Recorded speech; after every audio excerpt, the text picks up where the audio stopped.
Flowers TV ഇപ്പോൾ യൂട്യൂബിൽ പ്രേക്ഷകർക്ക് ലൈവായി കാണാം. ഉടൻ തന്നെ ഫ്ലവേഴ്സ് കോമഡി യൂട്യൂബ് ചാനലിൽ ജോയിൻ ചെയ്യുക. ഹേമ കമ്മിറ്റി റിപ്പോർട്ടിൽ അന്വേഷണം നടത്താനുള്ള ദേശീയ വനിതാ കമ്മീഷന്റെ വരവിന്റെ സംശയത്തോടെ കണ്ട് കേരളം. ദേശീയ വനിതാ കമ്മീഷന്റെ സന്ദർശന ലക്ഷ്യം എന്തെന്ന് വ്യക്തമല്ലെന്നായിരുന്നു സംസ്ഥാന വനിതാ കമ്മീഷൻ അധ്യക്ഷ പി സതീദേവിയുടെ പ്രതികരണം. എല്ലാ കാര്യങ്ങളിലും തീരുമാനമെടുക്കേണ്ടത് കോടതിയെന്ന് സാംസ്കാരിക മന്ത്രി സജി ചെറിയാനും പറഞ്ഞു. ഹേമ കമ്മിറ്റി റിപ്പോർട്ടിന്റെ പശ്ചാത്തലത്തിൽ കേരളത്തിലേക്ക് എത്തുന്ന ദേശീയ വനിതാ കമ്മീഷനോട് തുറന്ന സമീപനമല്ല സർക്കാരിനും സംസ്ഥാന വനിതാ കമ്മീഷനും ഉള്ളത്. വരവിന്റെ ഉദ്ദേശം വ്യക്തമല്ല എന്നാണ് സംസ്ഥാന വനിതാ കമ്മീഷൻ അധ്യക്ഷ പി സതീദേവിയുടെ പ്രതികരണം. വരുന്നുവെന്ന് ഫോണിൽ മാത്രമാണ് വിളിച്ചു പറഞ്ഞത്. സംസ്ഥാന വനിതാ കമ്മീഷൻ നടപ്പിലാക്കിയ കാര്യങ്ങൾ വിശദമാക്കുമെന്നും പി സതീദേവി പറഞ്ഞു. ദേശീയ വനിതാ കമ്മീഷൻ മെമ്പർ ശ്രീമതി ഡെലീന കേരളത്തിൽ വരുന്നു എന്നുള്ള അറിയിപ്പ് ഇന്നലെ വനിതാ നമുക്ക് കിട്ടിയിട്ടുണ്ട്. അവരെ ഇന്ന് കാലത്ത് ടെലിഫോണിൽ ബന്ധപ്പെട്ടിരുന്നു.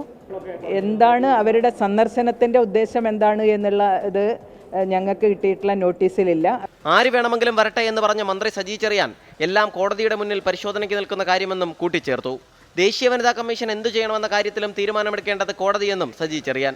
ദേശീയ വനിതാ കമ്മീഷന്റെ കാര്യമടക്കം സർക്കാർ ചെയ്യേണ്ട കാര്യമടക്കം എല്ലാ കാര്യത്തിലും കോടതിയാണ് പറയേണ്ടത്. അത് കോടതിക്ക് വിട്ടിരിക്കുന്നു. അത് അവർ പറയേണ്ടത്, അതനുസരിച്ച് നമ്മൾ നീങ്ങും. ഇന്ന് രാത്രിയോടെയാവും ദേശീയ വനിതാ കമ്മീഷൻ അംഗങ്ങൾ കേരളത്തിലെത്തുക.